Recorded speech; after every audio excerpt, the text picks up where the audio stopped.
حاضرین گرامی قدر، جیسے ہر رشتہ اس کے کچھ نہ کچھ تقاضے ہوتے ہیں،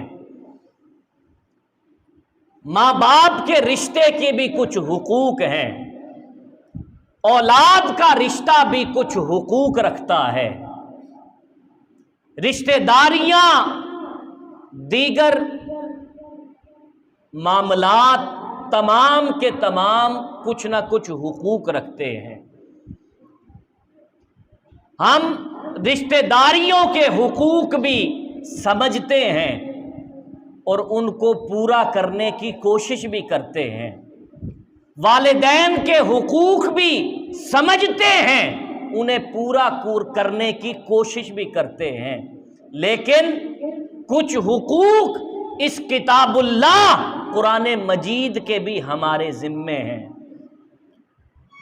افسوس اس بات کا ہے کہ آج کا مسلمان نہ صرف ان حقوق سے نابلد ہے، ان حقوق سے ناآشنا ہے،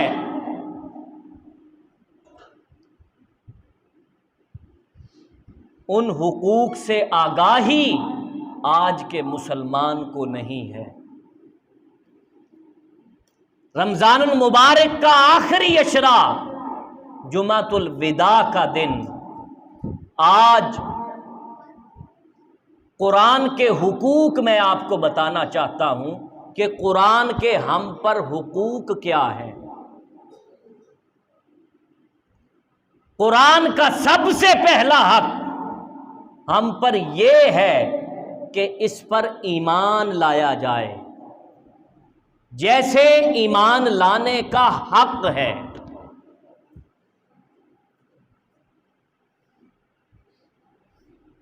یہ ایک ایسی بات ہے کہ اس کے لیے ہمارے اسلاف نے بڑی قربانیاں پیش کی ہیں۔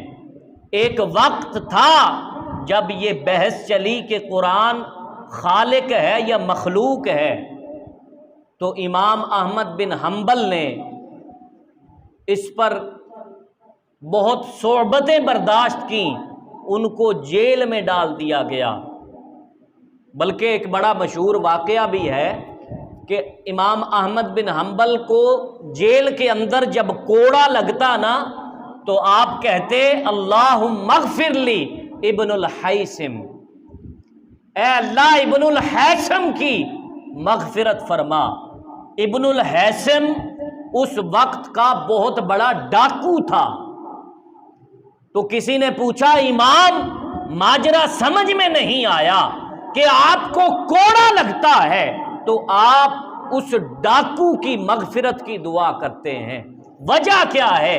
آپ نے فرمایا ہاں وہ بندہ تو برا تھا لیکن بات بڑی اچھی کہہ گیا۔ لوگوں نے پوچھا کہ کیا بات کہہ گیا؟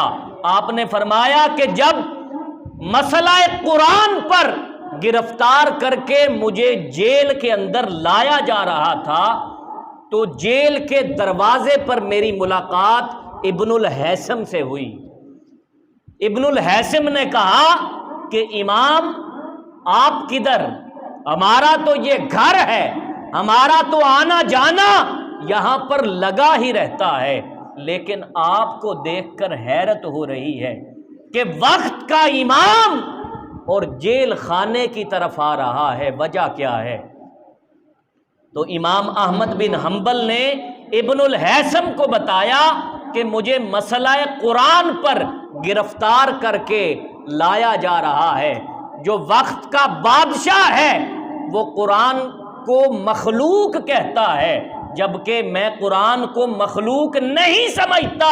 قرآن کلام خالق ہے اور کلام موصوف کی صفت ہوا کرتی ہے، اس لیے قرآن مخلوق نہیں ہو سکتا، قرآن کلام خالق ہے۔ اس وجہ سے مجھے گرفتار کر کے جیل کے اندر لایا جا رہا ہے۔ تو ابن الحیثم نے امام احمد بن حنبل سے کہا کہ اے امام میں آپ کو ایک نصیحت کرنا چاہتا ہوں، میں زمین پر شیطان کا نمائندہ بن کر آیا ہوں اور میں نے شیطان کی کمر نہیں لگنے دی۔ میں بار بار پکڑا جاتا ہوں، بار بار پھر جا کر وہی شیطانی عمل کرتا ہوں۔ میں نے شیطان کی کمر نہیں لگنے دی۔ اے احمد بن حنبل، آپ زمین پر رحمان کے نمائندے بن کر آئے ہیں، یہ نہ ہو کہ دو کوڑے لگیں اور آپ اپنے موقف سے پھر جائیں، یہ نہ ہو دو کوڑے لگنے کے بعد آپ بادشاہ وقت کا موقف تسلیم کر لیں۔ اس وجہ سے حضرت امام احمد بن حنبل جب بھی کوڑا لگتا تو ابن الہیثم کی مغفرت کی دعا کرتے۔ تو قرآن کا سب سے پہلا حق کہ اس پر ایمان لایا جائے۔